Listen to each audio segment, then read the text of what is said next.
या आप हमारा टेलीग्राम चैनल भी ज्वाइन कर सकते हो, वहाँ से भी आपको इसका PDF प्राप्त हो जाएगा। और इसके साथ ही अगर आपको वीडियो अच्छा लगे तो इसे अपने फ्रेंड्स के साथ भी जरूर शेयर कीजिएगा, क्योंकि क्वेश्चन बहुत ज़्यादा इंपॉर्टेंट है आपके एग्जामिनेशंस के लिए।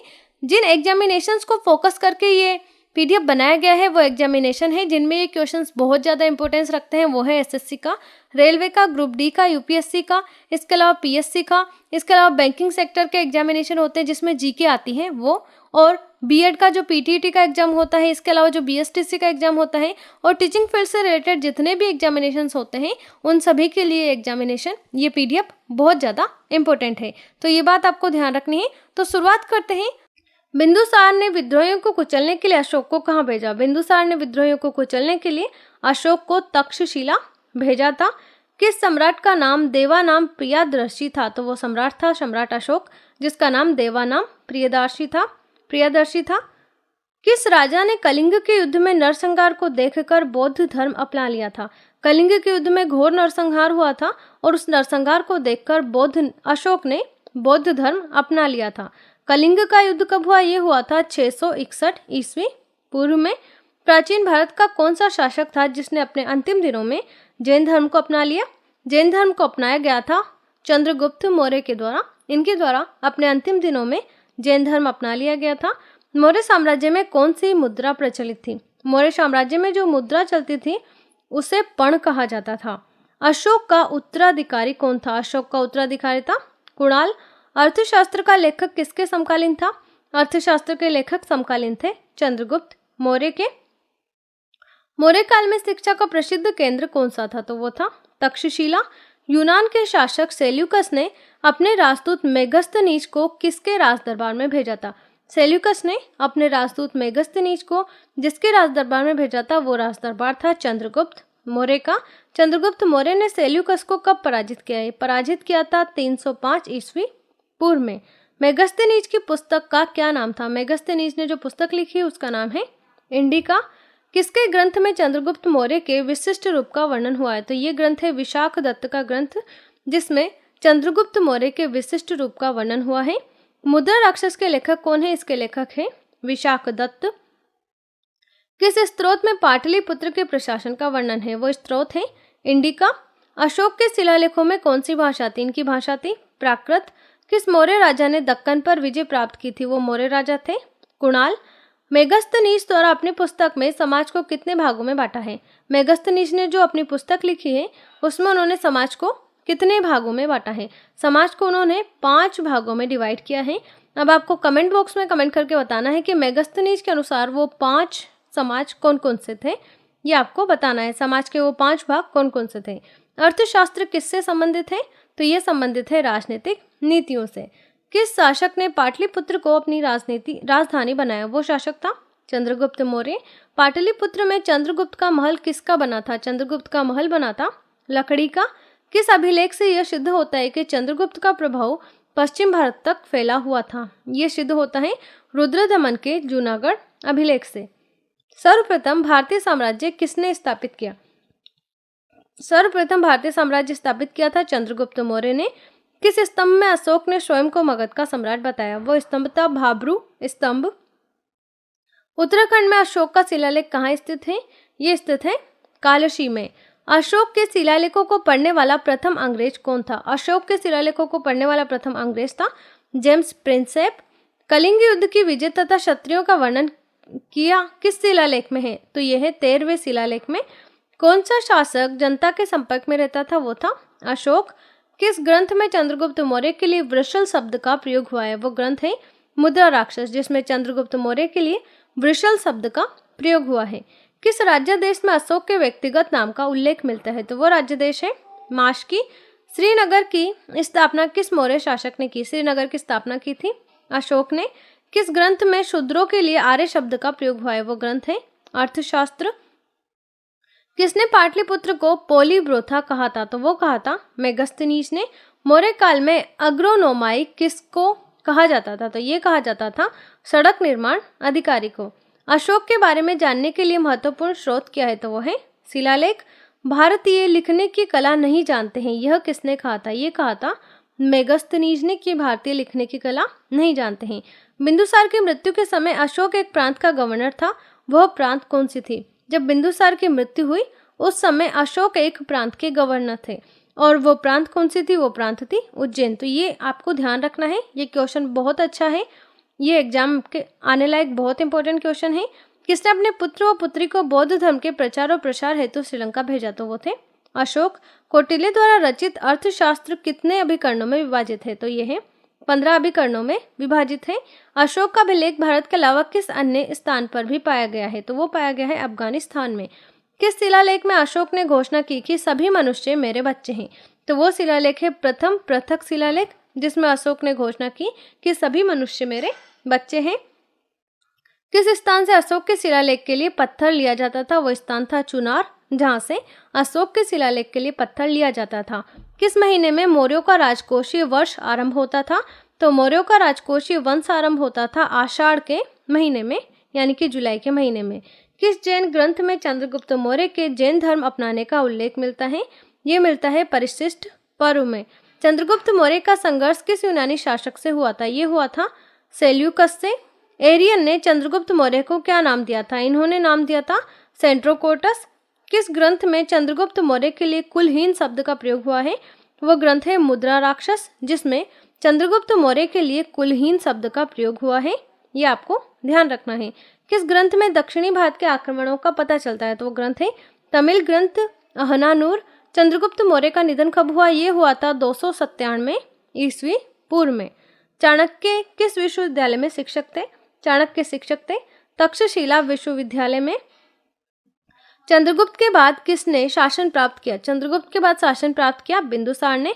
बिंदुसार किस संप्रदाय का अनुयायी था? बिंदुसार अनुयायी था आजीवक संप्रदाय का। किस विद्वान ने बिंदुसार को 16 राज्यों का विजेता बताया है? वो विद्वान है तारानाथ। अशोक मगध की गद्दी पर कब बैठा? ये बैठा था 269 ईस्वी पूर्व में। अशोक की माता का नाम क्या था? इनकी माता का नाम था सुभद्रांगी। भारत में शिलालेख का प्रचलन सर्वप्रथम किसने किया? ये किया था अशोक ने। अशोक के शिलालेखों की खोज कब हुई? ये हुई थी 1750 ईस्वी में। अशोक के शिलालेख प्रथम बार कब पढ़े गए? ये पढ़े गए 1837 में। अंतिम मौर्य सम्राट कौन था? वो था बृहद्रथ। प्राचीन काल में कलिंग का महान शासक कौन था? वो था खारवेल। किस अभिलेख में चंद्रगुप्त मौर्य व अशोक दोनों का उल्लेख मिलता है? ये मिलता है महाक्षत्रप रुद्रदामन का जूनागढ़ अभिलेख में, जिसमें चंद्रगुप्त मौर्य का तो उल्लेख मिलता ही है, साथ में अशोक का भी उल्लेख मिलता है। अंतिम मौर्य सम्राट की हत्या किसने की? ये की थी पुष्यमित्र ने। शुंग वंश की स्थापना किसने की? ये की थी पुष्यमित्र ने। कण्व या काण्व वंश का संस्थापक कौन था? वो था वासुदेव। शातवाहन या आंध्र शातवाहन वंश की स्थापना किसने की? ये की थी सिमुक ने। किसके अधीन सातवाहनों ने अधिकारियों के रूप में कार्य किया था? ये किया था मौर्यों के अधीन। कौन सा कुषाण शासक था जिसने बौद्ध धर्म अपना लिया था? वो था कनिष्क।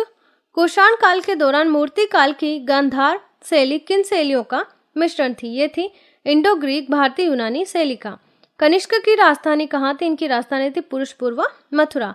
पुरुषपुर का दूसरा नाम क्या था? इसका दूसरा नाम है पेशावर। चरक किसके राजवैद्य थे? चरक राजवैद्य थे कनिष्क के।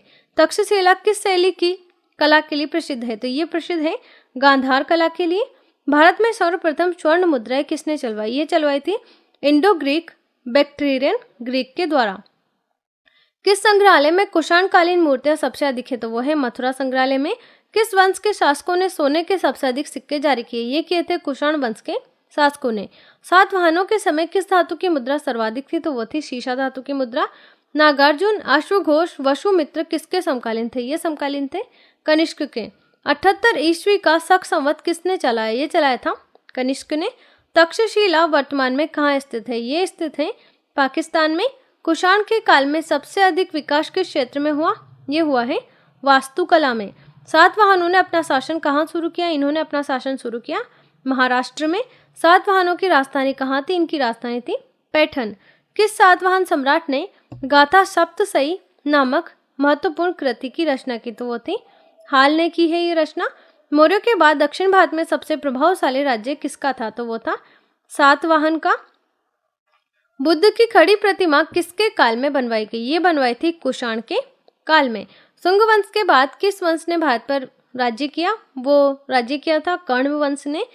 किस चीनी जनरल ने कनिष्क को हराया था? वो जनरल था पेक चाओ, जिसने कनिष्क को हराया था। कनिष्क बौद्ध धर्म के किस शाखा का अनुयायी था? तो ये अनुयायी था महायान का। प्राचीन भारत के महान व्याकरण विद्वान पतंजलि किसके समकालीन थे?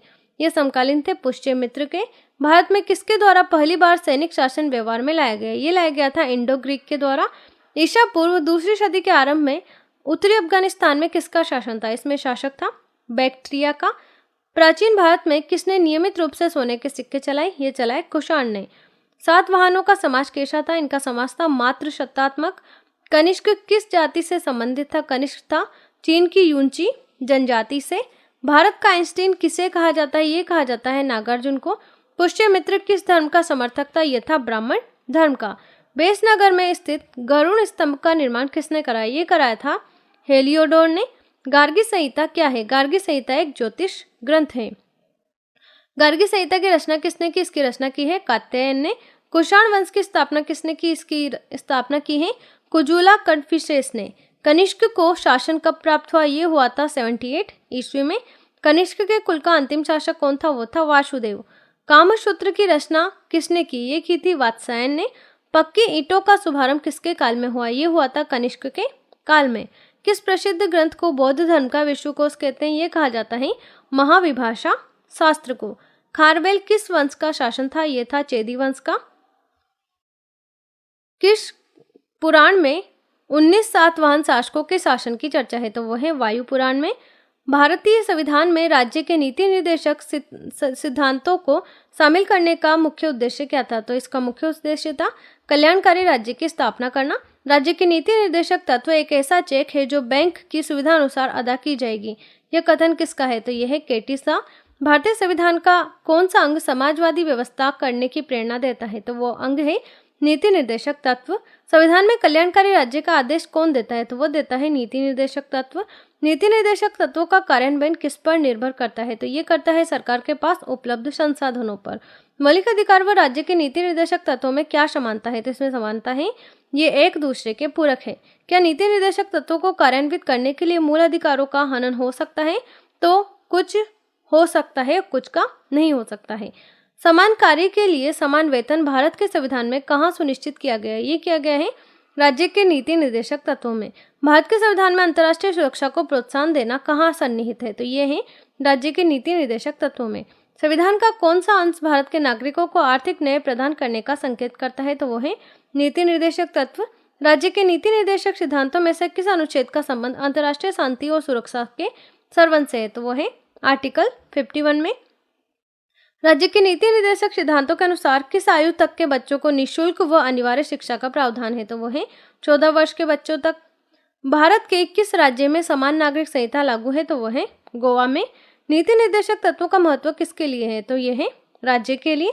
समान न्याय और निःशुल्क विधि सहायता का प्रावधान किस अनुच्छेद में है? तो ये है अनुच्छेद 39A में। राज्य के नीति निर्देशक तत्वों में कौन सा अधिकार शामिल नहीं है? तो वह है सूचना का अधिकार। किसी राज्य की कार्यपालिका की शक्ति किसमें निहित होती है? ये होती है राज्यपाल में। राज्यपाल की नियुक्ति कौन करता है? तो वह है राष्ट्रपति। किस व्यक्ति को हटाने का प्रावधान संविधान में नहीं है? तो वो है राज्यपाल। राज्यपाल का कार्यकाल कितना होता है? तो वो है 5 वर्ष। राज्यपाल का वेतन भत्ता किस कोष से आता है? ये आता है राज्य की संचित निधि द्वारा। राज्य सरकार का संवैधानिक प्रमुख कौन होता है? तो वो है राज्यपाल। राज्यपाल अपना त्यागपत्र किसे देता है? वो देता है राष्ट्रपति को। राष्ट्रपति शासन में राज्य का संचालन कौन करता है? वो करता है राज्यपाल। कौन व्यक्ति राष्ट्रपति की इच्छा अनुसार अपने पद पर बना रहता है? तो वो है राज्यपाल। राज्यपाल पद हेतु न्यूनतम आयु कितनी होती है? तो वो होती है 35 वर्ष। राज्यपाल विधानसभा में कितने आंग्ल भारतीयों की नियुक्ति कर सकता है? तो वो है 1 आंग्ल भारतीय की नियुक्ति। भारत की पहली महिला राज्यपाल कौन थी? तो वो थी सरोजिनी नायडू। राज्यपाल सोने के पिंजरे में निवास करने वाली चिड़िया के समान है। ये शब्द किसके हैं? तो ये शब्द हैं सरोजिनी नायडू के।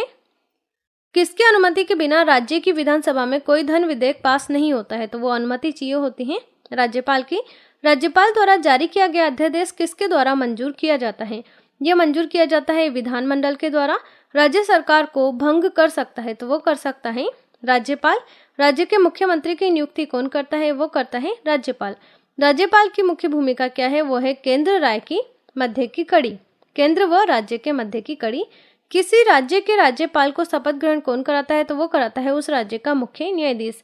किस राज्य में राष्ट्रपति शासन के अलावा राज्यपाल शासन भी लागू किया जा सकता है? तो वो किया जा सकता है जम्मू कश्मीर में, लेकिन ऐसा पहले होता था, अब नहीं होता है। भारत के किस राज्य में प्रथम महिला राज्यपाल बनी? वो बनी है उत्तर प्रदेश में।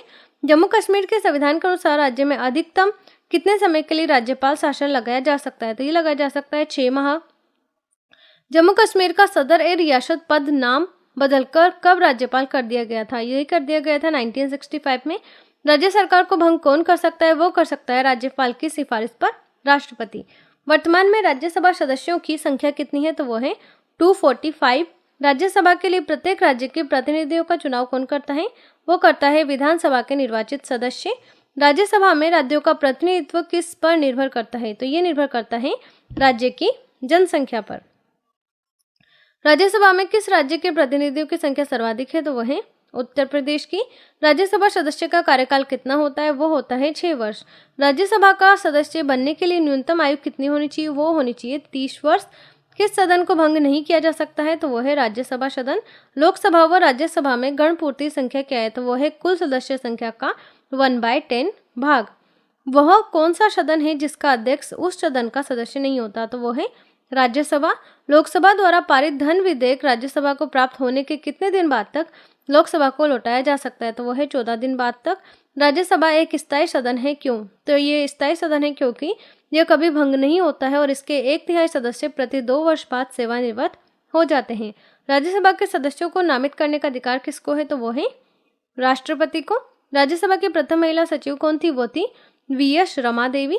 राज्यसभा का पहली बार गठन कब हुआ? ये हुआ था 3 अप्रैल 1952 में। राज्यसभा की प्रथम बैठक कब हुई? ये हुई थी 13 मई 1952 को। भारत में किसकी स्वीकृति के बिना कोई भी सरकारी खर्चा नहीं किया जा सकता है? तो वो है संसद की स्वीकृति। राज्यसभा के सभापति की अनुपस्थिति में राज्यसभा का संचालन कौन करता है? राज्यसभा का संचालन करता है उपसभापति। राज्यसभा के द्विवार्षिक चुनावों को अधिसूचना कौन जारी करता है? वो करता है निर्वाचन आयोग। केंद्रीय संसद राष्ट्रहित में राज्य सूची के विषयों पर कानून कब बना सकती है? ये कानून बना सकती है राज्यसभा में उपस्थित सदस्यों के 2/3 बहुमत पर। राज्यसभा की 2 बैठकों के मध्य समयांतराल कितना होना चाहिए? तो ये होना चाहिए अधिकतम 6 माह। किन राज्यों का राज्यसभा में प्रतिनिधित्व नहीं है? तो वो राज्य हैं अंडमान निकोबार, चंडीगढ़, दादरा नगर हवेली, लक्षद्वीप, दमन और दीव। ये सारे ही यूटीज हैं, राज्य नहीं है। राज्यसभा के प्रति उत्तरदायी कौन नहीं होता है? तो वो है मंत्रिपरिषद। भारत के कौन से प्रधानमंत्री राज्यसभा के सदस्य रहे हैं? तो वो है श्रीमती इंदिरा गांधी व मनमोहन सिंह। जनता द्वारा प्रत्यक्ष रूप से निर्वाचित सदन को क्या कहते हैं? इसे कहा जाता है लोकसभा। संविधान में लोकसभा के सदस्यों की मूल संख्या क्या है? तो वो है 552। वर्तमान में लोकसभा में कितने सदस्य हैं? तो ये है 545। राष्ट्रपति आंग्ल भारतीय समुदाय के कितने प्रतिनिधियों को लोकसभा में नामित कर सकता है? तो वो है 2 प्रतिनिधि। लोकसभा में किस आधार पर सीटें आवंटित होती हैं? ये होती है जनसंख्या के आधार पर। वर्तमान लोकसभा में प्रत्येक राज्य के लिए स्थानों का आवंटन किस पर आधारित है? तो ये है 1971 की जनगणना पर। कौन से लोकसभा के चुनाव 4 चरणों में हुए? ये हुए हैं 14वीं लोकसभा के चुनाव। लोकसभा का सदस्य बनने के लिए न्यूनतम आयु कितनी होनी चाहिए? तो वो होनी चाहिए 25 वर्ष। कौन सा राज्य सबसे अधिक प्रतिनिधि लोकसभा में भेजता है? तो वो है उत्तर प्रदेश। किन बड़े राज्यों में लोकसभा सीटें समान है? तो वो है आंध्र प्रदेश व पश्चिम बंगाल में। उत्तर प्रदेश के बाद सबसे अधिक संसदीय क्षेत्र किस राज्य में है? तो यह है महाराष्ट्र में। किस राज्य में लोकसभा सदस्यों की संख्या सबसे कम है? तो यह है नागालैंड, सिक्किम व मिजोरम में। लोकसभा का नेता कौन होता है? वो होता है प्रधानमंत्री। लोकसभा का नेता कौन होता है? तो वो होता है लोकसभा अध्यक्ष। भूतपूर्व सांसद राज्यों को पेंशन व्यवस्था कब लागू की गई? ये की गई थी 1976 में। लोकसभा में कम से कम कितने सत्र जरूरी होते हैं? तो वो होते हैं वर्ष में 2 बार। लोकसभा को भंग कर सकता है राष्ट्रपति या प्रधानमंत्री की सलाह पर। वित्तीय बिल कहाँ पास हो सकता है? ये हो सकता है लोकसभा में। अविश्वास प्रस्ताव किस सदन में लाया जाता है? ये लाया जाता है लोकसभा में। बजट किसके द्वारा पारित किया जाता है? ये किया जाता है लोकसभा के द्वारा। लोकसभा के सदस्यों की निर्योग्यता से संबंधित प्रश्नों का निर्णय कौन करता है? ये करता है लोकसभा अध्यक्ष। अस्थायी लोकसभा अध्यक्ष को क्या कहते हैं? तो इसे कहा जाता है प्रोटेम स्पीकर। प्रोटेम स्पीकर की नियुक्ति कौन करता है? वो करता है राष्ट्रपति। कितने दिनों तक अनुपस्थित रहने पर लोकसभा के सदस्य की सदस्यता समाप्त हो जाती है? तो वो हो जाती है 2 माह। किस विधेयक को केवल लोकसभा ही पारित करती है? तो वो विधेयक है वित्त विधेयक। मंत्रिपरिषद किसके प्रति उत्तरदायी होते हैं? तो वो है लोकसभा के प्रति। किस अवस्था में संसद लोकसभा का कार्यकाल बढ़ा सकती है? वो अवस्था है आपातकाल की स्थिति। संसद एक बार में लोकसभा के कार्यकाल में कितने समय के लिए वृद्धि कर सकती है? तो वो कर सकती है 1 वर्ष के लिए। किस वर्ष लोकसभा का कार्यकाल एक एक करके 2 बार बढ़ाया गया? वो बढ़ाया गया था 1976 में। राजनीति शब्दावली में शून्यकाल का अर्थ क्या है? तो इसका अर्थ है प्रश्नोत्तर सत्र। यदि कोई व्यक्ति राज्यसभा का सदस्य है तो क्या वह लोकसभा में अपना वक्तव्य दे सकता है? तो हाँ, वो लोकसभा में अपना वक्तव्य दे सकता है। लोकसभा अध्यक्ष का चुनाव कौन करता है? वो करता है लोकसभा सदस्य। लोकसभा का अस्थायी सदस्य कौन होता है? अध्यक्ष कौन होता है? तो वो नियुक्त करता है राष्ट्रपति। लोकसभा अध्यक्ष अपना त्याग पत्र किसे देता है? वो देता है लोकसभा उपाध्यक्ष को। निर्णायक मत देने का अधिकार किसको है? तो वो है लोकसभा अध्यक्ष को। लोकसभा का सचिवालय किससे नियंत्रित होता है? ये होता है लोकसभा अध्यक्ष से। भारत के प्रथम लोकसभा अध्यक्ष कौन थे? वो थे जीवी मालवंकर। भारतीय संसद के दोनों सदनों के संयुक्त अधिवेशन की अध्यक्षता कौन करता है? वो करता है लोकसभा अध्यक्ष। लोकसभा में किसी विधेयक को धन विधेयक के रूप में कौन प्रमाणित करता है? वो करता है लोकसभा अध्यक्ष। किस समिति का पदेन अध्यक्ष लोकसभा अध्यक्ष होता है? तो वो है नियम समिति। लोकसभा महासचिव की नियुक्ति कौन करता है? वो करता है लोकसभा स्पीकर। कोई स्पीकर के खिलाफ अविश्वास प्रस्ताव लाया गया तो वो स्पीकर है के.एस. हेगड़े। लोकसभा का जनक किसे माना जाता है? ये माना जाता है जीवी मालवंकर को। लोकसभा के प्रथम उपाध्यक्ष कौन थे? वो थे अनंत शयनम आपंगर। किस लोकसभा अध्यक्ष का कार्यकाल सबसे लंबा रहा? ये रहा है बलराम जाखड़ का। लोकसभा के अध्यक्ष या उपाध्यक्ष की अनुपस्थिति में लोकसभा की अध्यक्षता कौन करता है? तो ये करता है लोकसभा का वरिष्ठतम सदस्य। राष्ट्रमंडल अध्यक्षों के सम्मेलन का पदेन महासचिव कौन होता है? तो वो होता है लोकसभा महासचिव। भारत के लोकसभा अध्यक्ष किस देश के हाउस ऑफ कॉमन्स के अध्यक्ष की तरह रहते हैं? तो वो रहते हैं इंग्लैंड के। लोकसभा का सचिवालय किसके प्रत्यक्ष पर्यवेक्षण एवं नियंत्रण का कार्य करता है? तो वो करता है लोकसभा अध्यक्ष। भारत की प्रथम महिला लोकसभा अध्यक्ष कौन थी? वो थी मीरा कुमार। वायुमंडल में सबसे अधिक कौन सी गैस पाई जाती है? तो वो पाई जाती है नाइट्रोजन। वायुमंडल का स्थायी तत्व क्या है? वो है जल वाष्प। पृथ्वी का वायुमंडल किसके द्वारा गर्म होता है? ये होता है विकिरण द्वारा। वायुमंडल में कौन सी अक्रिय गैस सबसे अधिक है? तो वो है आर्गन। कौन सी गैस ग्रीन हाउस प्रभाव के लिए उत्तरदायी है? तो वो है कार्बन डाइऑक्साइड CO2। सूर्य की तीव्र किरणों से झुलसने में कौन से गैस हमारी रक्षा करती है? तो वो गैस है ओजोन। भूपृष्ठ में परावर्तित अवरक्त विकिरण के अवशोषण द्वारा भूवायुमंडल में तापमान वृद्धि की क्रिया को क्या कहते हैं? तो इसे कहा जाता है ग्रीन हाउस प्रभाव। वायुमंडल में नाइट्रोजन की मात्रा कितने प्रतिशत है? तो यह है 78%। सौभ मंडल की धरातल में औसत ऊंचाई कितनी है? तो यह है 14 किलोमीटर। किस मंडल को संवहन मंडल भी कहा जाता है? तो वह है सौभ मंडल। पृथ्वी के वायुमंडल का सबसे अधिक घनत्व कहाँ होता है? ये होता है सौभ मंडल में। वायुमंडल में दैनिक मौसम परिवर्तन किसके कारण होता है? ये होता है सौभ मंडल के कारण। ओजोन परत कहाँ स्थित है? ये स्थित है समताप मंडल में। समताप मंडल में ओजोन परत का क्या कार्य है? तो ये है भूतल पर पराबैंगनी विकिरण पात को रोकना। दीर्घ रेडियो तरंग पृथ्वी के किस भाग से परावर्तित होती हैं? ये परावर्तित होती हैं आयन मंडल से। वायुमंडल में कौन सा रसायन ओजोन स्तर के अवशेष का कारण है? तो वो है क्लोरोफ्लोरोकार्बन। वायुमंडल के किस भाग में जलवाष्प की कुल मात्रा का 90% भाग विद्यमान है? तो वो है सौभ मंडल में। वायुमंडल का कौन सा भाग रसायन मंडल का एक भाग है? तो वो है ओजोन मंडल। हवाई जहाज उड़ने के लिए कौन सा मंडल उपयुक्त है? तो वो है समताप मंडल। वायुमंडल की निचली परत क्या कहलाती है? इसे सौभ मंडल। किस वायुमंडलीय परत को मौसमी परिवर्तन की छत कहा जाता है? तो ये कहा जाता है सौभ मंडल को। वायुमंडल की निचली परत को सौभ मंडल कहा जाता है। पृथ्वी की सतह से सबसे दूर वायुमंडलीय परत को क्या कहते हैं? इसे कहा जाता है बहिर्मंडल। समुद्र तल पर औसत वायुदाब कितना होता है? तो ये होता है 1013.25 मिलीबार। वायुदाब में अचानक कमी आना किसका सूचक है? ये सूचक है तूफानी मौसम का। ग्लोब पर दाब कटिबंधों की संख्या कितनी होती है? ये होती है 7। शांत पेटी रेखा के दोनों ओर पाई जाती है, भूमध्य रेखा के दोनों ओर। विश्व के सभी उष्ण मरुस्थल किस पेटी में स्थित है? तो ये है उपोष्ण कटिबंधीय उच्च दाब पेटी में स्थित है। डोल ड्रम पेटी का विस्तार कितना होता है? ये होता है 5 डिग्री उत्तर 5 डिग्री दक्षिण। सामान्य वायुदाब कहाँ पाया जाता है? ये पाया जाता है सागर तल पर। पृथ्वी के वायुमंडल का कितने प्रतिशत भाग 29 किलोमीटर की ऊंचाई तक पाया जाता है? ये पाया जाता है 97% भाग। मेजगर्दन वायुमंडल की किस परत में होता है? ये होता है सौभ मंडल में। किस मंडल में तापमान का अधिक चढ़ाव उतार नहीं होता है? वो होता है समताप मंडल में। किस ऋतु में सौभ मंडल की ऊंचाई में वृद्धि होती है? तो वो ऋतु है ग्रीष्म ऋतु। ओजोन परत के अवशेष के कारण एक छिद्र बन गया है, वह छिद्र कहाँ स्थित है? तो ये स्थित है अंटार्कटिका के ऊपर। सौर मंडल में हर 165 मीटर की ऊंचाई पर तापमान में कितनी गिरावट आती है? तो ये आती है 1 डिग्री सेल्सियस। सौर मंडल की ऊपरी सीमा पर स्थित परत क्या कहलाती है? इसे कहा जाता है समताप सीमा। विजयनगर साम्राज्य की स्थापना कब और किसने की? तो ये की थी 1336 ईस्वी में हरिहर एवं बुक्का के द्वारा। विजयनगर साम्राज्य का सबसे प्रभावशाली शासक कौन था? वो था कृष्णदेव राय। कृष्णदेव राय शासक कब बना था? ये बना था 1509 ईस्वी में। कृष्णदेव राय के किन यूरोपीय वासियों के साथ मैत्रीपूर्ण संबंध थे? तो वो थे पुर्तगालियों के साथ। विजयनगर किस नदी के तट पर स्थित है? ये स्थित है तुंगभद्रा नदी पर। बहमनी राजाओं की राजधानी कहाँ थी? तो ये थी गुलबर्गा में। विजयनगर साम्राज्य के अवशेष कहाँ प्राप्त हुए? ये प्राप्त हुए हम्पी में। बीजापुर में स्थित गोल गुंबज का निर्माण किसने किया? ये किया है मोहम्मद आदिल शाह ने। कृष्णदेव राय किसके समकालीन थे? ये थे बाबर के समकालीन। विजयनगर साम्राज्य का पहला वंश संगम के नाम से जाना जाता है क्योंकि हरिहर एवं बुक्का के पिता का नाम संगम था। अगला अपना प्रश्न है, हरिहर एवं बुक्का ने किस संत के प्रभाव में आकर विजयनगर साम्राज्य की स्थापना की? हरिहर एवं बुक्का के द्वारा जिस संत के प्रभाव में आकर विजयनगर साम्राज्य की स्थापना की गई वो संत थे माधव विद्यारण्य। इन संत का नाम आपको ध्यान रखना है। संगम वंश का प्रमुख शासक कौन था?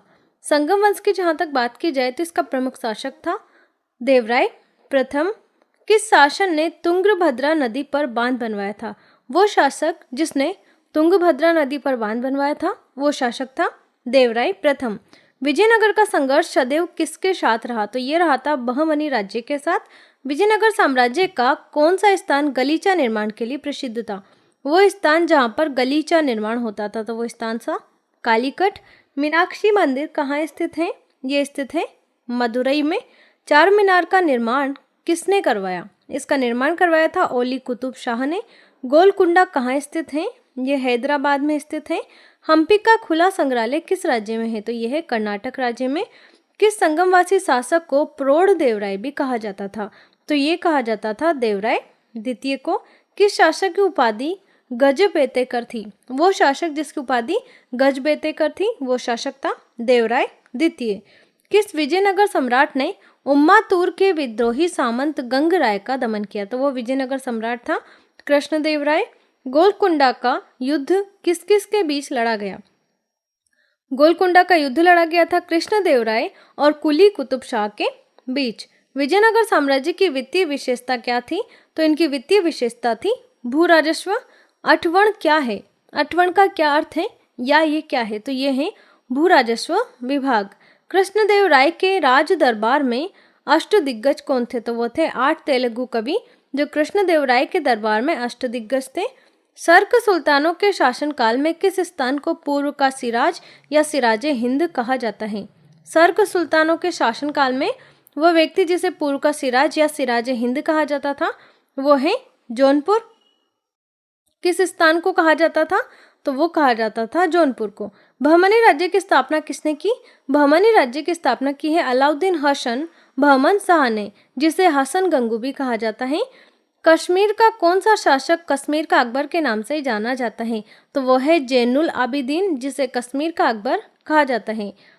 आमुक्त मालाद नामक काव्य की रचना किसने की थी? ये रचना की गई थी कृष्णदेव राय के द्वारा। कृष्णदेव राय ने आमुक्त मालाद की रचना किस भाषा में की? ये रचना की गई थी तेलुगु भाषा में। कृष्णदेव राय का राजकवि कौन था? तो उनके राजकवि थे पेदन्ना।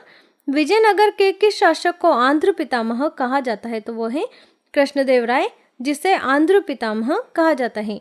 किस युद्ध को विजयनगर साम्राज्य शासन का अंत माना जाता है? वो युद्ध है तालीकोटा का युद्ध। तालीकोटा का युद्ध कब हुआ? ये हुआ था 1565 में।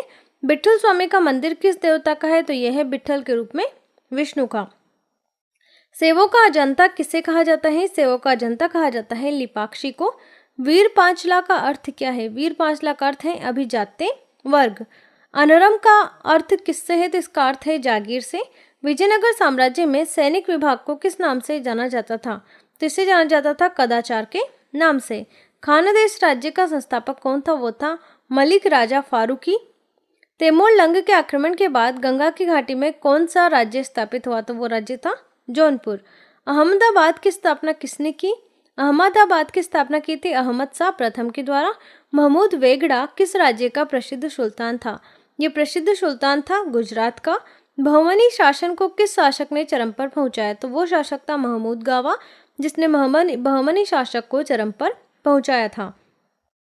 बहमनी साम्राज्य से सबसे पहले कौन सा राज्य स्वतंत्र हुआ? वो राज्य था बरार। टोडरमल का पूर्वगामी किसे कहा जाता है? ये कहा जाता है महमूद गावा को। अदीना मस्जिद कहाँ स्थित है? ये स्थित है बंगाल में। विजयनगर का प्रसिद्ध विट्ठल मंदिर कहाँ स्थित है? ये स्थित है हम्पी में।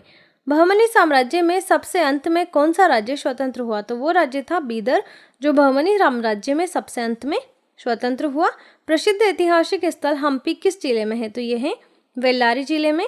अभिनव भोज की उपाधि किस शासक ने ग्रहण की? ये उपाधि ग्रहण की थी कृष्णदेव राय ने। उपाधि का नाम आपको ध्यान रखना है। तालीकोटा के युद्ध में विजयनगर का नेतृत्व किसने किया? ये नेतृत्व किया था राम राय ने। किस शासन में वर व वधु दोनों से कर लिया जाता था? वो शासन था विजयनगर का शासन, जिसमें वर के साथ साथ वधु दोनों से कर लिया जाता था। विजयनगर की मुद्रा का नाम क्या था? तो यहाँ पे जो मुद्रा चलती थी उसे कहा जाता था पेगोड़ा। बहमनी राज्य की मुद्रा क्या थी? बहमनी राज्य की मुद्रा थी हूण। बहमनी शासन में कौन ऋषि यात्री आया? ऋषि यात्री था निकेतन, जो बहमनी शासन में आया था। बहमनी राज्य में कुल कितने शासक हुए? बहमनी राज्य में टोटल 18 शासक हुए। हरविलास की रचना किसने की? हरविलास की रचना की गई है श्रीनाथ के द्वारा। किस शासक ने दहेज प्रथा को अवैधानिक घोषित किया? तो वो शासक थे देवराय द्वितीय, जिनके द्वारा दहेज प्रथा को अवैधानिक घोषित किया गया। किस शासक को जालिम शासक के रूप में जाना जाता है? तो वह है हुमायूं शाह, जिसे जालिम शासक के रूप में जाना जाता है। एशिया का सबसे बड़ा लौह अयस्क उत्पादक देश कौन सा है? तो एशिया में सबसे बड़ा लौह अयस्क उत्पादक देश है चीन। विश्व में सबसे अधिक बॉक्साइट कहाँ पाया जाता है? ये पाया जाता है ऑस्ट्रेलिया में। कौन सा देश बड़ी मात्रा में लौह अयस्क का आयात करता है? तो वह है जापान, जहाँ पर बड़ी मात्रा में लौह अयस्क का आयात किया जाता है। मैसाम्बी रेंज किससे संबंधित है? ये संबंधित है लौह अयस्क से। क्रियाव रोग कहाँ स्थित है? ये स्थित है यूक्रेन में। क्रिवाय रोग किसके लिए प्रसिद्ध है? तो ये प्रसिद्ध है लौह अयस्क के लिए। लौह अयस्क का महत्वपूर्ण प्रकार कौन सा है? तो वो है हेमेटाइट। ऑस्ट्रेलिया में माउंट गोल्डस्वर्थ किसके लिए प्रसिद्ध है? तो माउंट गोल्डस्वर्थ प्रसिद्ध है लौह अयस्क की खानों के लिए। अफ्रीका महाद्वीप का सबसे बड़ा तांबा उत्पादक देश कौन सा है? तो वो है जाम्बिया। कालगुल्ली किस खनिज के लिए प्रसिद्ध है? तो ये प्रसिद्ध है स्वर्ण के लिए। संयुक्त राज्य अमेरिका की सबसे बड़ी स्वर्ण खान होम्स्टेक कहाँ स्थित है? तो ये स्थित है दक्षिणी डकोटा में। म्यांमार की बाल्डबिन खान किस खनिज के लिए प्रसिद्ध है? तो ये प्रसिद्ध है चांदी के लिए। हीरा व्यापार का सबसे बड़ा केंद्र क्या है? तो हीरा व्यापार का सबसे बड़ा केंद्र है एंटवर्प। संयुक्त राज्य अमेरिका की किस पहाड़ी को पृथ्वी की सबसे धनी पहाड़ी कहा जाता है? संयुक्त राज्य अमेरिका में एक पहाड़ी है जिसे पृथ्वी की सबसे धनी पहाड़ी कहा जाता है, और उस पहाड़ी का नाम है बूटे पहाड़ी। विश्व में सबसे पहले नाइट्रेट की प्राप्ति कहाँ से हुई? तो इसकी प्राप्ति हुई थी चिली के पठार से। विश्व के कौन से खनिज को जुड़वा खनिज कहा जाता है? तो वो खनिज है सीशम जस्ता, जिसे जुड़वा खनिज कहा जाता है। खनिज पदार्थों की दृष्टि से भारत का कौन सा क्षेत्र समृद्ध है? तो वो है छोटा नागपुर का पठार। सिलिकॉन वैली या सिलिकॉन घाटी कहाँ स्थित है? तो ये स्थित है कैलिफोर्निया में। निकेल का सबसे बड़ा निर्यातक देश कौन सा है? तो वो है कनाडा। विश्व में किस देश के पास यूरेनियम का विशाल भंडार है? तो वो देश है कनाडा, जिसके पास यूरेनियम का विशाल भंडार है। किस खनिज को धात्विक खनिज कहा जाता है? तो वो है सोना, जिसे धात्विक खनिज कहा जाता है। किस खनिज को आणविक खनिज के नाम से जाना जाता है? तो वो है मोलिब्डेनम, जिसे आणविक खनिज कहा जाता है। कारपेंटोरिया की खाड़ी के पूर्व में स्थित वाइपा किस खनिज के लिए प्रसिद्ध है? कारपेंटोरिया की खाड़ी के पूर्व में स्थित है वाइपा, ये आपको ध्यान रखना है। और ये किस खनिज के लिए प्रसिद्ध है? तो ये प्रसिद्ध है बॉक्साइट के लिए। हीरे के उत्पादन में किस महाद्वीप का एकाधिकार है? हीरे के उत्पादन में अफ्रीका का एकाधिकार है। किस खनिज को प्लम्बगो के नाम से जाना जाता है? तो वो खनिज है ग्रेफाइट, जिसे प्लम्बगो के नाम से जाना जाता है। किबरले किसके लिए प्रसिद्ध है? तो ये प्रसिद्ध है हीरा खनन के लिए। किस देश को यूरेनियम सिटी स्थापित करने का श्रेय दिया जाता है? तो वो दिया जाता है कनाडा को। बोलिविया के पठार से किस धातु का सबसे अधिक खनन किया जाता है? तो वो किया जाता है टिन का। विश्व के कृषि प्रदेशों का वर्गीकरण किसने प्रस्तुत किया था? विश्व के कृषि प्रदेशों का वर्गीकरण प्रस्तुत किया था डी हिटलसी ने। विश्व के कुल धरातल क्षेत्रफल का कितना भाग कृषि कार्यों में लगा है? तो वो है 11% भाग। वॉन थ्यूनेन का सिद्धांत किस पर आधारित है? यह आधारित है तुलनात्मक लाभ पर। विश्व का सबसे बड़ा गेहूं निर्यातक देश कौन सा है? तो वह है अर्जेंटीना। गेहूं की फसल के लिए आदर्श तापमान क्या होना चाहिए? मिनिमम टेम्परेचर तो वो होना चाहिए 15 डिग्री सेल्सियस से 20 डिग्री सेल्सियस। नील नदी के डेल्टा क्षेत्र में सर्दी के मौसम में कौन सी फसल उगाई जाती है? नील नदी का जो डेल्टाई क्षेत्र है वहाँ पर सर्दी के मौसम में जो फसल उगाई जाती है वो फसल है गेहूं। गेहूं की कृषि से संबंधित है, इससे संबंधित है स्टेपी। गेहूं की खेती के लिए कौन सी जलवायु उपयुक्त है? तो वो है समशीतोष्ण, यानी कि ज़्यादा सर्दी भी ना हो और अत्यधिक गर्मी भी ना हो, समशीतोष्ण जलवायु होनी चाहिए। उत्तरी गोलार्ध संसार का कितने प्रतिशत गेहूं उगाता है? तो ये उगाता है 90%। इटली में चावल के लिए कौन सी नदी घाटी प्रसिद्ध है? तो वो है पोंदी नदी घाटी। गेहूं की खेती किस मृदा से संबंधित होती है? तो ये होती है चेरनोजम से।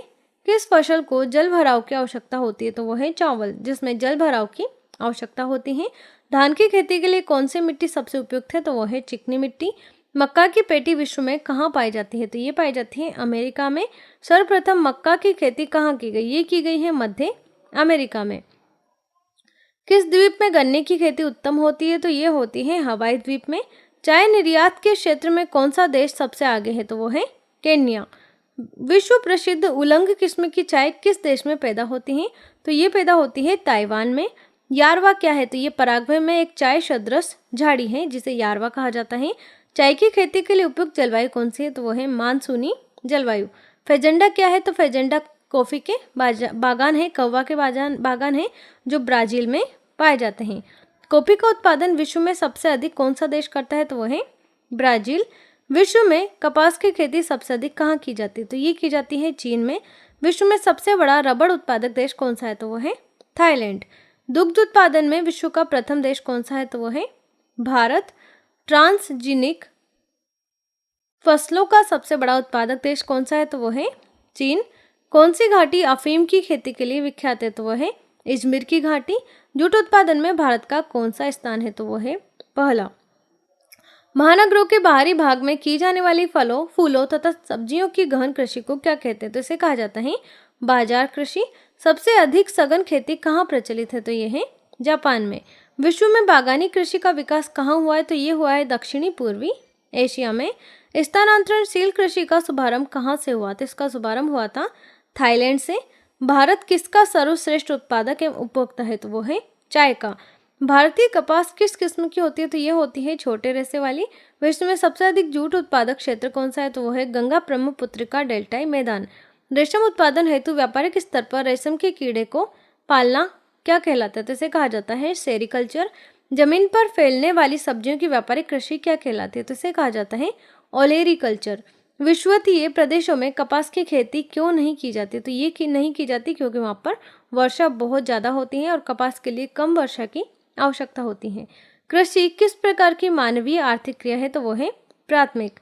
विश्व में सबसे उत्तम स्वाद वाला कहवा किससे माना जाता है? तो ये माना जाता है मोचा कहवा को। जैतून की खेती किस देश में की जाती है? जैतून की खेती की जाती है फ्रांस में। मिश्रित कृषि क्या है? तो यह है एक ही फार्म पर फसल उत्पादन एवं पशुपालन। घृण कृषि किस क्षेत्र से संबंधित है? तो ये संबंधित है कनाडा से। ट्रक फार्मिंग का दूसरा नाम क्या है? तो इसे कहा जाता है विपणन बागवानी। मानव निर्मित धान्य है तो यह है ट्रिटिकल एस माउनी किसकी प्रजाति है? तो ये एक प्रजाति है कपास की। विश्व के लावा निर्मित मैदानों में कौन सी फसल सर्वाधिक उगाई जाती है? तो वो है कपास, क्योंकि उसमें काली मिट्टी पाई जाती है लावा निर्मित मैदानों में और काली मिट्टी कपास के लिए सर्वाधिक होती है, सर्वाधिक अच्छी होती है। विश्व में सबसे अधिक जनसंख्या वाला देश कौन सा है? तो वो है चाइना। अफ्रीका महाद्वीप में सबसे अधिक जनसंख्या वाला देश कौन सा है? तो वो है नाइजीरिया। जनसंख्या का सबसे अधिक भार कहाँ पाया जाता है? तो ये पाया जाता है एशिया में। जनसंख्या का सबसे कम भार कहाँ पाया जाता है? तो ये पाया जाता है ऑस्ट्रेलिया में। विश्व के किस महाद्वीप में आदिम जातियों की संख्या सर्वाधिक पाई जाती है? तो ये पाई जाती है अफ्रीका में। पश्चिमी गोलार्ध में जनसंख्या की दृष्टि से सबसे बड़ा देश कौन सा है? तो वो है संयुक्त राज्य अमेरिका। एशिया महाद्वीप में विश्व की कितने प्रतिशत जनसंख्या निवास करती है? तो वो है 55%। सबसे अधिक प्रवासी जनसंख्या कहाँ पाई जाती है? ये पाई जाती है संयुक्त राज्य अमेरिका और कनाडा में। विश्व की जनसंख्या 7 अरब कब हुई? ये हुई थी अक्टूबर 2011 में। विश्व के किस देश में मुसलमानों की संख्या सबसे अधिक है? तो ये है इंडोनेशिया में। जनसंख्या वितरण को प्रभावित करने वाला तत्व कौन सा है? तो वो है जलवायु। किस देश की जनसंख्या का 3/4 भाग देश के कुल 15% भूभाग पर निवास करता है? तो वो है चीन का। सबसे अधिक घनत्व वाला द्वीप कौन सा है? तो वो है जावा। सबसे अधिक घनत्व वाला देश कौन सा है? तो वो है सिंगापुर। सबसे घना आबाद शार्क देश कौन सा है? तो वो है बांग्लादेश। विश्व का सबसे अधिक जनसंख्या घनत्व वाला महाद्वीप कौन सा है? तो वो है एशिया। विश्व का सबसे कम घनत्व वाला महाद्वीप कौन सा है? तो वो है ऑस्ट्रेलिया। विश्व के सर्वाधिक लिंग अनुपात वाले 3 देश क्रमानुसार कौन से है? तो वो है रशिया, जापान और यूनाइटेड स्टेट्स ऑफ अमेरिका। वर्तमान समय में विश्व की जनसंख्या वार्षिक वृद्धि दर क्या है? तो वो है 1.4%। 2025 ईस्वी में विश्व जनसंख्या लगभग कितनी हो जाएगी? तो ये हो जाएगी 8 अरब। एशियाई देशों में सबसे कम जनसंख्या वृद्धि दर वाला देश कौन सा है? तो वो है सिंगापुर। अनुकूलतम जनसंख्या के सिद्धांत का प्रतिपादन किसने किया? इसका प्रतिपादन किया था डाल्टन ने। जनसांख्यिकीय संक्रमण सिद्धांत किसने दिया? ये दिया है नोटेस्टीन ने। किस विद्वान ने प्राकृतिक नियमों के आधार पर जनसंख्या सिद्धांत का प्रतिपादन किया? ये किया है माल्थस ने। किस देश की मूल मृत्यु दर उसकी मूल जन्म दर से अधिक है? तो वो है फ्रांस। किसी देश की कुल जनसंख्या तथा कुल कृषि क्षेत्र का अनुपात क्या कहलाता है? तो इसे कहा जाता है कायिक घनत्व। विश्व में सबसे कम प्रजनन दर किस देश की है? तो वो है स्वीडन की। एशिया में मातृ मृत्यु दर किस देश में उच्चतम है? तो यह है बांग्लादेश में। विश्व में प्रथम बार व्यवस्थित जनगणना का श्रेय किस देश को मिला है? तो ये मिला है स्वीडन को। मानव विकास सूचकांक किसके द्वारा जारी किया जाता है? तो ये किया जाता है यूएनडीपी द्वारा। जनसंख्या वृद्धि का सबसे अधिक प्रतिशत किस महाद्वीप में पाया जाता है? तो ये पाया जाता है एशिया महाद्वीप में। विश्व जनसंख्या दिवस कब मनाया जाता है? ये मनाया जाता है 11 जुलाई को। दक्षिण पूर्व एशिया में जनसंख्या कहाँ केंद्रित है? तो ये है नदी घाटियों के ऊपरी भाग में। विश्व की 50% जनसंख्या किन अक्षांशों के बीच रहती है? तो ये रहती है 20 degree north to 40 degree north के बीच। जनसंख्या क्षेत्रफल की दृष्टि से विश्व का सबसे छोटा देश कौन सा है? तो वो है वेटिकन सिटी। भारत एवं चीन जननांगिकी संक्रमण की किस अवस्था से गुजर रहे हैं? तो यह है तृतीय अवस्था। जननांगिकी संक्रमण की कौन सी अवस्था जनसंख्या विस्फोट की स्थिति पैदा होती है? तो वो है द्वितीय अवस्था में। विश्व का कौन सा देश अल्प जनसंख्या की समस्या से गुजर रहा है? तो वो है डेनमार्क। विश्व की सबसे बड़ी नहर कौन सी है? तो वो है स्वेज नहर। स्वेज नहर कहाँ है? तो यह है मिस्र में। स्वेज नहर का निर्माण कब हुआ? इसका निर्माण हुआ था 1869 में। स्वेज नहर का राष्ट्रीयकरण कब हुआ? ये हुआ था 1956 में। स्वेज नहर किन 2 सागरों को जोड़ती है? तो ये जोड़ती है भूमध्य सागर को लाल सागर से। स्वेज नहर की लंबाई कितनी है? तो वो है 169 किलोमीटर। पनामा नहर किन 2 सागरों को जोड़ती है? तो ये जोड़ती है अटलांटिक सागर व प्रशांत महासागर को। पनामा नहर कहाँ है? तो ये है अमेरिका में। किल नहर किन 2 सागरों को जोड़ती है? तो ये जोड़ती है उत्तरी सागर व बाल्टिक सागर को। किल नहर किस देश में है? यह है जर्मनी में। सू नहर कौन से 2 सागरों झीलों को जोड़ती है? तो ये जोड़ती है सुपीरियर और ह्यूरन को। क्रा नहर किस देश में स्थित है? ये स्थित है थाईलैंड में। इरी नहर कहाँ स्थित है? ये स्थित है अमेरिका में। इरी नहर किन 2 झीलों को जोड़ती है? ये जोड़ती है इरी झील और मिशिगन झील को। गोटा नहर कहाँ है? तो ये है स्वीडन में। गोटा नहर किस किस के मध्य है? तो यह है स्टॉकहोम और गुटेनबर्ग के मध्य। मैनचेस्टर नहर कहाँ है? यह है ग्रेट ब्रिटेन में। मैनचेस्टर नहर किस किस के मध्य में है? तो यह है मैनचेस्टर और लिवरपूल के मध्य। विश्व की सबसे लंबी जहाज रानी नहर कौन सी है? तो वो है स्वेज नहर। पनामा नहर का निर्माण कब हुआ? इसका निर्माण हुआ था 1914 में। पनामा नहर के दक्षिणी सिरे पर कौन सा पतन है? तो इसे कहा जाता है पनामा पतन। बोल्गा डान नहर कहाँ है? तो यह है रूस में। विश्व में सबसे अधिक सड़कों का जाल किस देश में है? तो यह है संयुक्त राज्य अमेरिका में। सड़क प्रणाली में भारत का विश्व में कौन सा स्थान है? तो वह है तीसरा। विश्व की सबसे लंबी सड़क कौन सी है? तो वह है ट्रांस कैनेडियन राजमार्ग। सड़कों की दृष्टि से ब्राजील का विश्व में कौन सा स्थान है? तो वह है चौथा। विश्व में किस देश में सर्वप्रथम रेलगाड़ी का निर्माण हुआ? तो ये हुआ था ब्रिटेन में। विश्व का पहला रेल मार्ग कहाँ बनाया गया? तो ये बनाया गया था उत्तरी पूर्वी इंग्लैंड में कोयला खानों और न्यू केमिल के मध्य। एशिया के किस देश में सबसे लंबा रेल मार्ग है? तो वह है चाइना में। विश्व की प्रथम रेलगाड़ी कब चली? ये चली थी 1825 में। विश्व की प्रथम रेल कहाँ से कहाँ तक चली थी? ये चली थी स्टोकटन से डार्लिंगटन तक। विश्व का सबसे लंबा रेल मार्ग कौन सा है? तो वो है ट्रांस साइबेरियन। ट्रांस साइबेरियन मार्ग की कुल लंबाई कितनी है? तो वो है 9332 किलोमीटर। कौन सा ट्रांस महाद्वीपीय रेल मार्ग वैंकूवर को हैलिफैक्स से जोड़ता है? तो वो है कैनेडियन नेशनल रेल मार्ग। ऑस्ट्रेलिया का सबसे लंबा रेल मार्ग ट्रांस ऑस्ट्रेलियन रेल मार्ग किसे जोड़ता है? तो ये जोड़ता है सिडनी को पर्थ से। संयुक्त राज्य अमेरिका में सैन फ्रांसिस्को नगर से न्यूयॉर्क तक जाने वाला रेल मार्ग कौन सा है? तो वो है मध्य ट्रांस महाद्वीपीय रेल मार्ग। विश्व में रेल मार्ग की लंबाई सबसे अधिक किस देश में है? तो यह है संयुक्त राज्य अमेरिका में। ट्रांस साइबेरियन मार्ग कहाँ से कहाँ तक जाता है? तो ये जाता है लेनिनग्राद से व्लादिवोस्तोक तक। संसार का सबसे व्यस्त महासागरीय मार्ग कौन सा है? तो वह है उत्तरी अटलांटिक सामुद्रिक मार्ग। स्वेज नहर के निर्माण में पूर्ण महत्वपूर्ण जलमार्ग कौन सा है? तो वो है केप सामुद्रिक जलमार्ग। स्वेज नहर जलमार्ग में जलयानों को पार करने में कितना समय लगता है? तो इसमें समय लगता है 15 घंटे का। कौन सा जलमार्ग भूमध्य सागर और फारस की खाड़ी को जोड़ता है? तो वो है स्वेज नहर जलमार्ग। विश्व की सबसे बड़ी पोतवाहक नहर कौन सी है? तो वो है स्वेज नहर।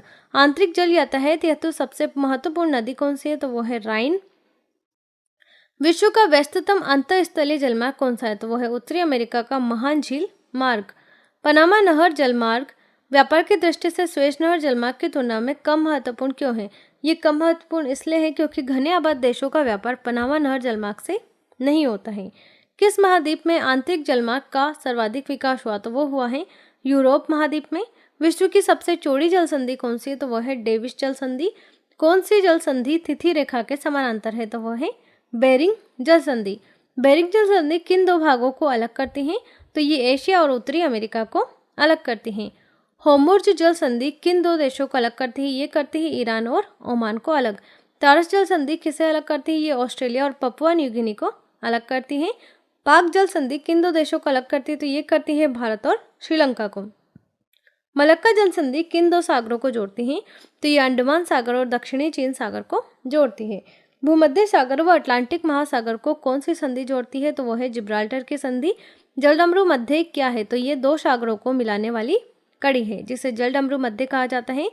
कौन सी जल संधि यूरोप को अफ्रीका से पृथक करती है? तो वह है जिब्राल्टर की संधि। मलक्का जलडमरू मध्य किन दो सागरों को जोड़ता है? तो ये जोड़ता है प्रशांत व हिंद महासागर को। जिब्राल्टर की संधि किन देशों को अलग करती है? तो ये करती है स्पेन व मोरक्को को। इंग्लिश चैनल कहाँ स्थित है? तो ये स्थित है इंग्लैंड और फ्रांस के बीच। 10 डिग्री चैनल किसे अलग करता है? तो ये करता है स्पेन व मोरक्को को। इंग्लिश चैनल कहाँ स्थित है? इंग्लैंड और फ्रांस के बीच। 10 डिग्री चैनल अंडमान को निकोबार से अलग करता है। ग्रेट चैनल किससे पृथक करता है? तो ये करता है ग्रेट निकोबार और सुमात्रा को। किस जलडमरू मध्य से सुरंग निकाली गई है? तो वह है डोवर जलडमरू मध्य। डोवर जलडमरू मध्य से निकाली गई सुरंग किन दो देशों को जोड़ती है? तो ये जोड़ती है यूनाइटेड किंगडम व फ्रांस को। लुजोन की संधि किन दो सागरों को जोड़ती है? तो वह है दक्षिणी चीन सागर एवं फिलीपींस सागर। डेनमार्क की संधि किन दो सागरों को जोड़ती है? तो वह है उत्तरी अटलांटिक एवं आर्कटिक महासागर को। डोवर की संधि किसे जोड़ती है? तो ये इंग्लिश चैनल व उत्तरी सागर को जोड़ती है। डोवर संधि कहाँ है? तो यह है इंग्लैंड व फ्रांस के बीच। कुक संधि कहाँ है? तो यह है न्यूजीलैंड में। सुंडा की संधि किन सागरों को जोड़ती है? तो ये जावा सागर व हिंद महासागर को जोड़ती है। सुंडा की संधि कहाँ है? तो यह है इंडोनेशिया में। टोकरा की संधि कहाँ है? तो ये जापान में है। टोकरा की संधि किन सागरों को जोड़ती है? ये पूर्वी चीन सागर व प्रशांत महासागर को जोड़ती है। हडसन की संधि कहाँ है? तो यह है कनाडा में। सबसे प्राचीन चट्टान कौन सी है? तो वो है आग्नेय। आग्नेय चट्टानें किससे बनती है? ये बनती है गर्म लावा के ठंडे होने पर।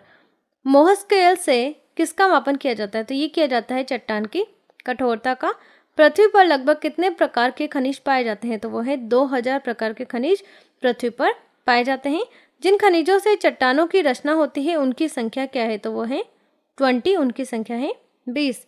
जानवरों, वनस्पति व सूक्ष्म जीवों के अवशेष किस प्रकार के चट्टानों में पाए जाते हैं? इनके अवशेष पाए जाते हैं औषधि चट्टानों में। भूपृष्ठ का कितना भाग औषधि चट्टानों से ढका है? तो वो है 70% भाग। भूपृष्ठ पर औषधि सेलों का योगदान कितना है? तो वो है 10%। कोयला किन चट्टानों में पाया जाता है? तो ये पाया जाता है परतदार चट्टानों में। खनिज तेल किन चट्टानों में पाया जाता है? ये पाया जाता है प्राचीन स्तरित चट्टानों में। बैसाल्ट के रूपांतरण से किस चट्टान का निर्माण होता है? तो वो है एम्फिबोलाइट चट्टान का। निस चट्टान किस कोटि की है? तो यह है परिवर्तित कोटि की। औषधि सेलों का दूसरा नाम क्या है? तो इनका नाम है स्तरित सेल।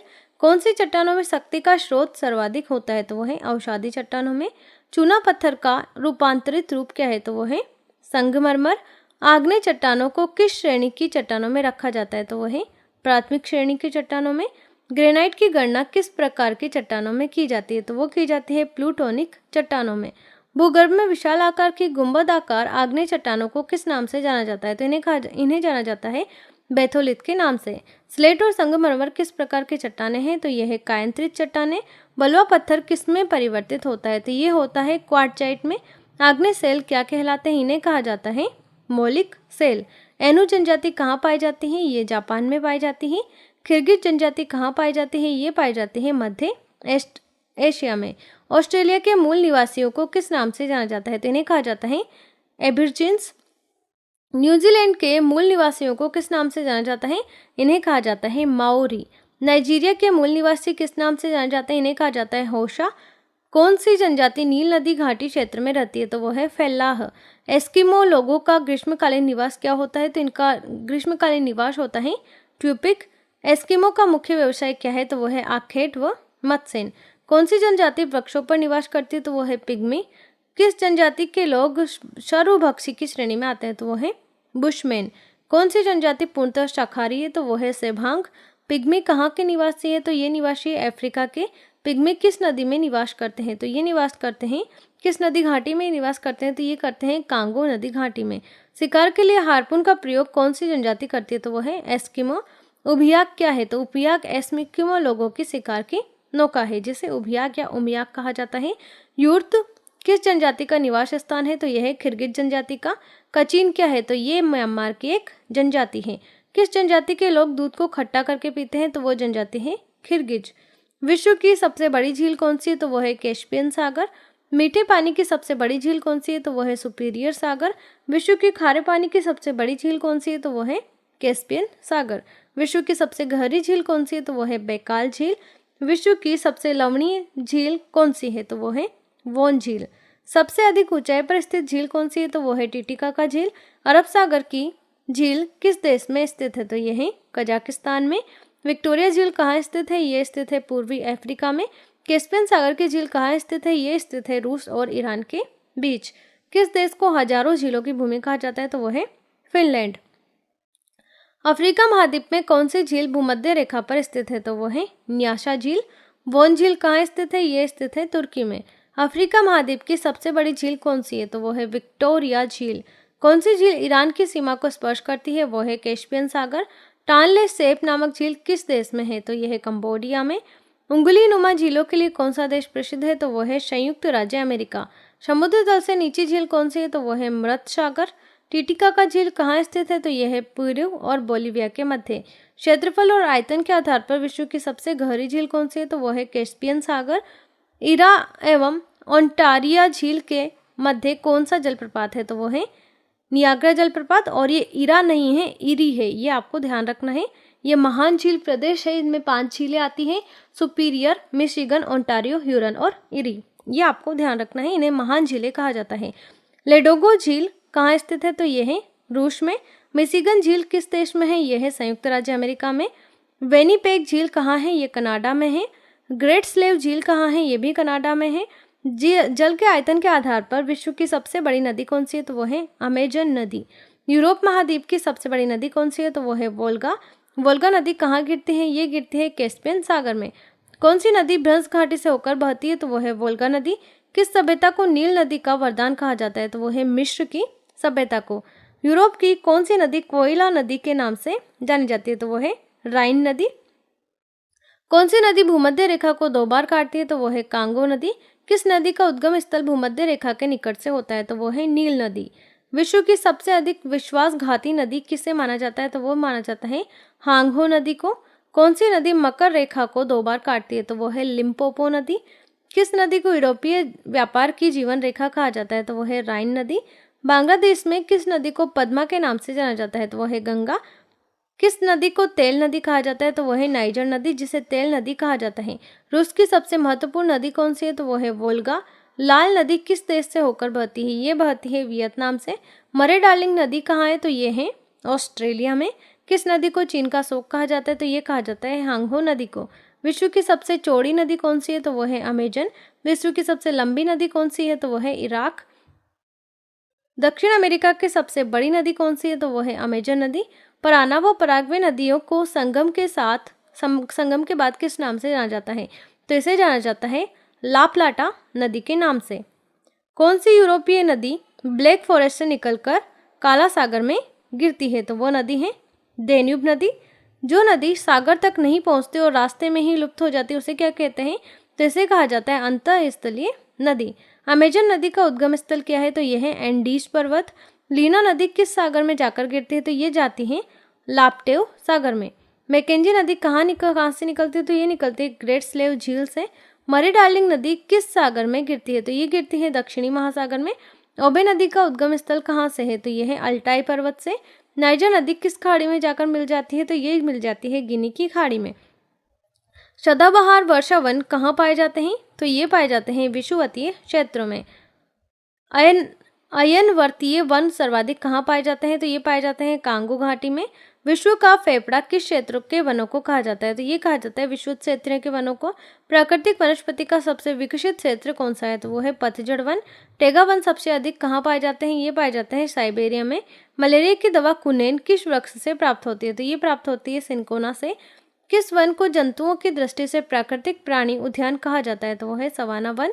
विश्व के वन क्षेत्रों में किस वन के फैलाव की प्रतिशतता सबसे अधिक है? तो वो है उष्णकटिबंधीय वर्षा वनों में। सिनकोना वृक्ष किस वन में पाए जाते हैं? ये पाए जाते हैं विषुवतीय वन में। मोंटाना वन कहाँ पाए जाते हैं? ये पाए जाते हैं एंडीज पर्वत की पूर्वी ढाल पर। किस वन को बोरियल वन के नाम से जाना जाता है? तो वह है शंकुधारी वन। कौन से वन सबसे अधिक क्षेत्रफल पर है? तो वो है विषुवतीय वर्षा वन। टुंड्रा वनस्पति का सबसे अधिक विस्तार कहाँ पाया जाता है? तो ये पाया जाता है उत्तरी अमेरिका में।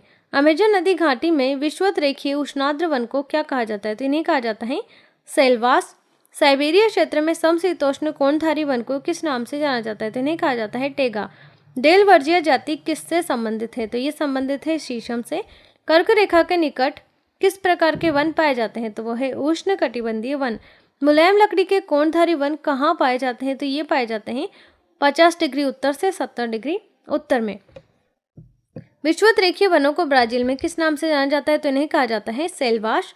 अधिपादप वन कहाँ पाए जाते हैं? ये पाए जाते हैं विषुवतीय क्षेत्रों में। किन वनों में प्राणी और पादपों की जातियों की अधिकता पाई जाती है? तो वो पाई जाती है उष्ण कटिबंधीय आर्द्र वनों में। किस क्षेत्र के वनों में सबसे अधिक सूर्य की रोशनी पाने की होड़ होती है? तो वो वन है विषुवत रेखीय क्षेत्र के वनों में। किस प्रकार के वनों का विस्तार केवल उत्तर गोलार्ध में पाया जाता है? तो वो है समशीतोष्ण कोणधारी वनों का। हरिकेन क्या है? तो हरिकेन एक चक्रवात है। चक्रवात की उत्पत्ति कैसे होती है? ये होती है दो भिन्न तापमान वाली राशियों से। चक्रवात की दिशा क्या होती है? इनकी दिशा होती है उत्तरी गोलार्ध में घड़ी की सुई के विपरीत और दक्षिणी गोलार्ध में घड़ी की सुई के अनुकूल। चक्रवात की आकृति कैसी होती है? तो ये होती है अंडाकार। चक्रवात का शांत क्षेत्र क्या कहलाता है? तो ये कहलाता है चक्षु। चक्रवात की आंख किस चक्रवात की विशेषता है? तो ये है उष्णकटिबंधीय चक्रवात की। चक्रवात की शक्ति को किस पैमाने में मापा जाता है? तो इसे मापा जाता है टी स्केल में। टाइफून क्या है? तो टाइफून जापान व चीन महासागर के चक्रवात हैं जिन्हें टाइफून कहा जाता है। उष्णकटिबंधीय चक्रवातों को ऑस्ट्रेलिया में किस नाम से जाना जाता है? तो इन्हें कहा जाता है विली विली। भंवर सिद्धांत किससे संबंधित है? तो ये संबंधित है चक्रवातों से। भंवर सिद्धांत का प्रतिपादन किसने किया? ये किया था बर्कनीश ने। टोर्नेडो का संबंध किससे है? तो ये है उत्तरी अमेरिका से। प्रति चक्रवात की विशेषता क्या है? तो यह है स्वच्छ आसमान। उच्च दबाव वाली हवाएं जो केंद्र से बाहर की ओर चलती है उन्हें क्या कहते हैं? तो इन्हें कहा जाता है प्रति चक्रवात। प्रति चक्रवात किस क्षेत्र में उत्पन्न होते हैं? तो ये होते हैं भूमध्य रेखीय क्षेत्र में। प्रति चक्रवात की आकृति कैसी होती है? तो ये होती है गोलाकार। कौन सा चक्रवात सबसे अधिक विनाशकारी होता है? तो वो है टोर्नेडो। डोल्ड्र क्या है? तो ये भूमध्य रेखा के आसपास का अल्प दाब वाला क्षेत्र है। उत्तरी गोलार्ध में चक्रवात में वायु की दिशा क्या होती है? तो ये होती है वामाव्रत। दक्षिणी गोलार्ध में चक्रवात में वायु की दिशा क्या होती है? ये होती है दक्षिणाव्रत। ट्विस्टर क्या है? तो ट्विस्टर स्थलीय अमेरिका का चक्रवात है। प्रति चक्रवात चक्रवात की तुलना में कैसा होता है? तो ये बड़े होते हैं। प्रति चक्रवात में वायु दाब कहाँ सबसे अधिक होता है? तो ये होता है केंद्र में। टोर्नेडो चक्रवात किस क्षेत्र में सबसे अधिक होता है? तो ये होता है अमेरिका व ऑस्ट्रेलिया में। चक्रवातों की उत्पत्ति के संबंध में ध्रुवीय वाताग्र सिद्धांत का प्रतिपादन किसने किया? ये किया था जे बर्कनीज ने। हरिकेन चक्रवात की गति लगभग कितनी होती है? तो ये होती है 120 किलोमीटर/आवर। स्थलमंडल के कुल क्षेत्रफल के कितने प्रतिशत भाग पर पर्वतों का विस्तार है? तो वह है 26% भाग पर। पर्वत की गणना किस श्रेणी के स्थलों में की जाती है? तो वो की जाती है द्वितीय श्रेणी के स्थलों में। विश्व के कितने प्रतिशत जनसंख्या पर्वतों पर निवास करती है? तो वह है 1%। रेडियो सक्रियता का सिद्धांत किसने प्रतिपादन किया? तो वो किया था जोली ने। रेडियो सक्रियता का सिद्धांत किससे संबंधित है? तो ये संबंधित है पर्वतों की उत्पत्ति से। पर्वत निर्माणक भूसन्नति सिद्धांत का प्रतिपादन किसने किया? ये किया था कोबर ने। विश्व के विशाल वलित पर्वतों की रचना कितने मिलियन वर्ष पहले हुई? तो ये हुई है 30 मिलियन वर्ष पहले। नवीनतम पर्वतमाला कौन सी है? तो वह है यूराल। हिमालय पर्वत किसके अंतर्गत आता है? तो यह आता है नवीन वलित पर्वतों के अंतर्गत। हिमालय पर्वत की उत्पत्ति किस भूसन्नति से हुई? तो ये हुई थी। अगर आपको ये वीडियो अच्छा लगा हो तो इसे लाइक कीजिएगा और अपने फ्रेंड्स के साथ भी शेयर कीजिएगा, ताकि वो भी इसकी तैयारी अच्छे से कर सके। और पीडीएफ के लिए आपको एक लिंक दे दिया जाएगा जहां से आप पीडीएफ प्राप्त कर सकते हो। Thank you so much. Thanks for watching.